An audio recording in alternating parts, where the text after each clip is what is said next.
Welcome back. విజయవాడలో CM Jagan పై రాయి దాడి కేసులో రెండో నిందితుడిగా ఉన్న దుర్గారావును పోలీసులు విడిచిపెట్టారు. అర్ధరాత్రి ఇంటి దగ్గర విడిచిపెట్టి వెళ్లిపోయారు. ఈ కేసుతో తనకు ఎలాంటి సంబంధం లేదని దుర్గారావు అంటున్నారు. ఎందుకు అరెస్టు చేశారో చెప్పాలని డిమాండ్ చేస్తున్నారు.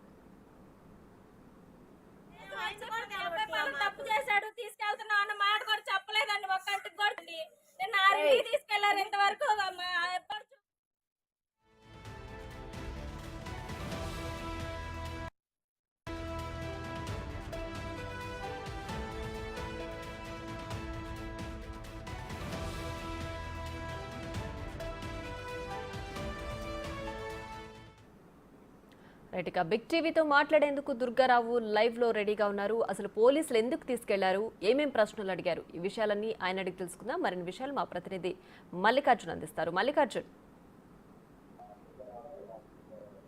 ప్రియా, ప్రస్తుతం మనతో వేముల దుర్గారావు ఎవరైతే ఏటుగా భావిస్తా ఉన్నారో పోలీసులు, ఆయన వేముల దుర్గారావు మనతో ఉన్నారు. ఆయనతో కూడా మాట్లాడారు.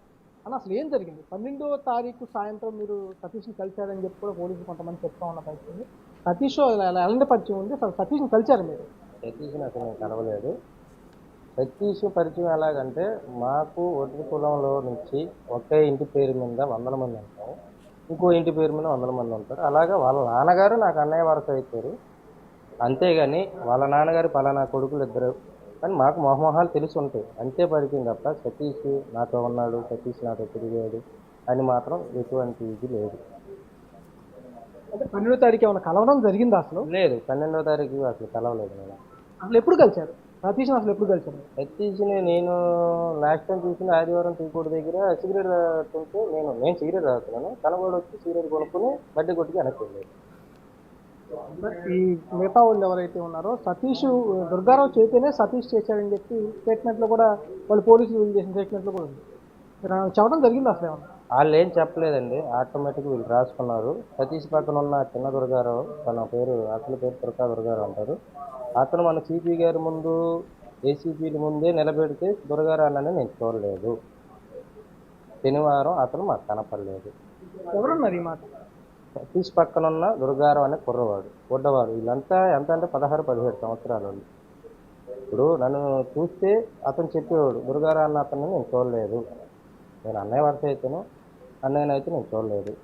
ఎందుకంటే చూడలేదని వాళ్ళు వాస్తవంగా చెప్పారు. కానీ ఇక్కడ నుంచి నన్ను పక్క రూమ్లోకి తీసుకెళ్ళిపోయి వీళ్ళకి సపరేట్ కోటింగ్ ఇచ్చి సపరేట్ మాటలు మాట్లాడితే అది బయట చేపించుకుంటున్నాను. చేపించినంత మాత్రాన నిజం ఎప్పుడు ఓడిపోదు, నిజం నిలబడుతుంది. కాకపోతే కొద్దిగా 2-3 రోజులు లేట్ అయింది. అసలు ఆ ఇన్సిడెంట్ జరిగిన రోజు ఎక్కడ ఉన్నారు మీరు? ఇన్సిడెంట్ జరిగే రోజు నేను మా వడ్డీ కాలనీలో ఆర్చి దగ్గర ఉన్నానండి. ఇన్సిడెంట్ జరిగింది వివేకానంద స్కూల్ దగ్గర ఉంది. ఇన్సిడెంట్ జరిగిన టైంలో మాత్రం నేను అసలు డాబాకోట్ సెంటర్లో లేను. డాబాకోట్ సెంటర్ 2 బంకులు వెనక సైడు మాకు తెలిసిన వాళ్ళు పార్టీ ఆఫీసులో అక్కడ కూర్చొని సరదా మాట్లాడుకుంటున్నాం. ఈలోపు ఇన్సిడెంట్ జరిగిందని తెలిసింది. ఎన్ని గంటలకు తెలిసింది ఇన్సిడెంట్ జరిగింది? 8:15, 8:20 ఆ మధ్యలో, 8:30 అయితే ఇంచుమించుగా అయితే నాకు తెలిసి 8:30 మధ్యలో అయింది. ఎగ్జాక్ట్గా అయితే చెప్పలేను. మా ఆర్చి దగ్గర నుంచి అయితే 8ంటికి బస్సు పాస్ అయ్యి వెళ్ళిపోయింది. ఎవరైనా ఫోన్ చేశారు మీకు చెప్పడానికి? నాకెవరు చేయలేదు.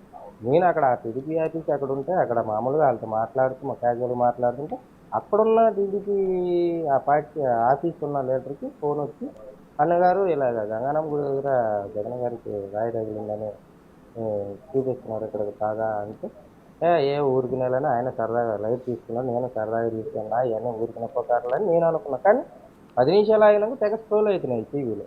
సరే స్క్రోల్ అవుతుంది. ఇప్పుడు గంగానం గుడి దగ్గర తగిలినప్పుడు గంగానం గుడి దగ్గర తీసుకోవాలా? మా ఒడ్డు కాలనీలో ఎందుకు వస్తున్నారు? అక్కడ జనాలు లేరా? అక్కడ ఇక్కడే మనుషులు కాదు, అక్కడ మనుషులు. అక్కడ పనికి వస్తారు, మీకు ఇక్కడ పనికి రారు. అంటే ఒడ్డు రోజులు అనే చరికల్లో మీకు నీచంగా పొలం మరీ ఎంత కించపరచాల్సిన అవసరం లేదండి. మేము బతుకుతున్నాం, ఎవరి కష్టం చేయటమే బతకట్లా. మా కష్టం మేము చేసుకుని మా రూపాయి మేము తినేవాళ్ళమే. అంతేగాని మీరు ఒడ్డు రోజుల మీద నిందలు వేయాలంటే మాత్రం ఇది చాలా వరకు వెళ్తుంది.